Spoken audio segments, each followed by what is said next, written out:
Oke, Assalamualaikum warahmatullahi wabarakatuh. Halo, saya Sinta Nugra. Hari ini saya akan membahas tugas hukum humaniter internasional tentang pertanggungjawaban komando. Nah, analisis ini saya ambil dari film berjudul A Few Good Men. Film yang tidak hanya menarik secara drama, tetapi juga syarat akan makna tentang hukum dan moralitas. Ceritanya sendiri itu sederhana, tapi kuat akan makna ya, yaitu di mana seorang prajurit muda bernama Santiago meninggal dunia dan dua rekannya dituduh sebagai pelaku. Namun, ternyata akar masalahnya bukan hanya pada dua prajurit itu. Ada perintah secara tidak resmi disebut Code Red yang sebenarnya datang dari atasan mereka. Nah, di sini itu figur utama adalah Kolonel Nathan Jessup. Kolonel Nathan Jessup ini memiliki kuasa penuh dalam sistem militer dan diduga kuat mengizinkan atau bahkan memerintahkan kode red tersebut. Nah, pertanyaan besarnya, apakah tanggung jawab ini berhenti pada pelaku lapangan atau justru naik ke komandan yang memberi perintah? Mari kita renungkan sejenak. Apakah seorang komandan bisa berkata bahwa saya salah, bukan saya, atau justru hukum berkata sebaliknya, yaitu semakin tinggi suatu kekuasaan, maka semakin besar pula tanggung jawab yang harus ia tanggung. Hanya itu, kita juga akan menganalisis pertanggungjawaban komando dari sisi hukum humaniter internasional. Nah, dalam hukum humaniter internasional, pertanggungjawaban komando dikenal dengan 3 unsur utama. Apa saja akan saya bahas. Yang pertama ada posisi dan otoritas, yaitu di mana seorang komandan harus memiliki kendali efektif atas bawahannya. Nah, di film tadi itu jelas kalau Jessup itu punya kendali penuh sebagai seorang komandan. Yang kedua yaitu ada pengetahuan atau seharusnya ya mengetahui ya. Artinya yaitu komandan tahu atau paling tidak seharusnya tahu bahwa ada pelanggaran yang akan terjadi. Nah, dalam film Code Red itu tuh bukan rahasia lagi ya. Code Red itu seharusnya udah diketahui. Terus budaya itu dalam kesatuan dan hampir mustahil seorang kolonel tidak mengetahui tentang Code Red.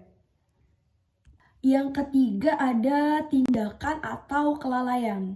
Nah, jika seorang komandan tahu tapi tidak mencegah atau membiarkan suatu pelanggaran itu terjadi atau bahkan tidak menghukum pelaku, maka dengan tegas ia harus bertanggung jawab.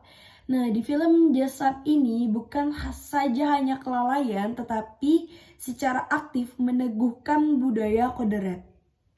Kalau dilihat lagi, ada 2 adegan penting yang memperlihatkan ini, yaitu yang pertama, pelaksanaan Code Red terhadap Santiago. Adegan ini menunjukkan bagaimana perintah informal bisa berubah menjadi praktik nyata yang berbahaya dalam kehidupan. Yang dilihat juga yaitu ada yang kedua pada persidangan Jessup.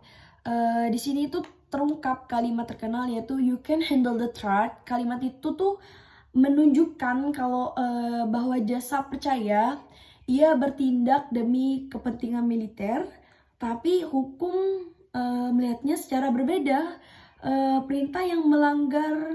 Perintah tersebut itu tuh melanggar hak asasi, tidak bisa dilindungi dengan alasan disiplin atau tugas. Nah, kaitannya sendiri dengan hukum internasional itu, konsep ini bukan fiksi Hollywood. Dalam kenyataannya, prinsip pertanggungjawaban komando sudah diakui sejak pengadilan Nuremberg ya. Dan sampai hari ini tercantumkan dalam Statuta Roma ICC pasal 28 yang dimana pesan jelasnya itu kayak gini, atasan tidak bisa bersembunyi di balik perintah. Ya, kembali lagi ya, berarti seorang atasan itu tidak bisa bersembunyi hanya karena ia memerintah. Terus perintah superior bukan alasan pemaaf absolut kalau isi perintah itu jelas-jelas melanggar hukum, jelas-jelas melanggar hak asasi manusia, atau jelas-jelas melanggar hak seseorang buat hidup. Nah, maka dari itu definisi yang bisa kita ambil adalah pertanggungjawaban komando adalah prinsip hukum humaniter yang menegaskan bahwa seorang atasan militer atau sipil dapat dimintai tanggung jawab atas pelanggarannya yang dilakukan oleh bawahannya. Terus apabila ia memberi perintah, mengetahui atau seharusnya mengetahui serta gagal mencegah atau menghukum pelaku, maka mengapa hal ini kita anggap penting? Oke, karena militer itu sering bekerja dalam situasi cepat dan penuh tekanan, namun itu bukan alasan untuk mengabaikan suatu hukum. Pertanggungjawaban komando memastikan adanya keseimbangan antara kedisiplinan militer dan perlindungan hak asasi manusia. Nah, pada prinsip ini otoritas bisa berubah kapan saja menjadi alat penindasan. Di film ini mengingatkan kita bahwa keberanian bukan hanya soal mengikuti perintah, tetapi juga berani berkata tidak pada perintah yang melanggar hukum, perintah yang melanggar hak asasi manusia, perintah yang melanggar seseorang buat bertahan, perintah buat melanggar seseorang buat mempunyai, perintah buat seseorang melanggar hak asasi manusia. Oke, sebagai penutup, A Few Good Men mengajarkan bahwa otoritas selalu datang bersama akuntabilitas, yang dimana komandan yang menciptakan, menyetujui, atau membiarkan pelanggaran harus bertanggung jawab. Itulah inti dari pertanggungjawaban komando yang menjadi dasar keadilan dalam hukum humaniter internasional. Oke, sedikit tambahan karena dari tadi kita itu membahas kode red.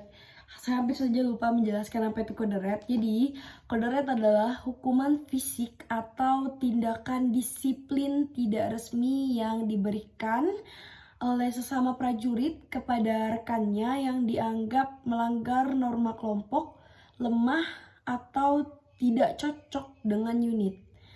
Bentuknya itu bisa beragam dan bermacam-macam, yaitu dari mulai pemukulan, penganiayaan, atau intimidasi dilakukan tanpa izin prosedural.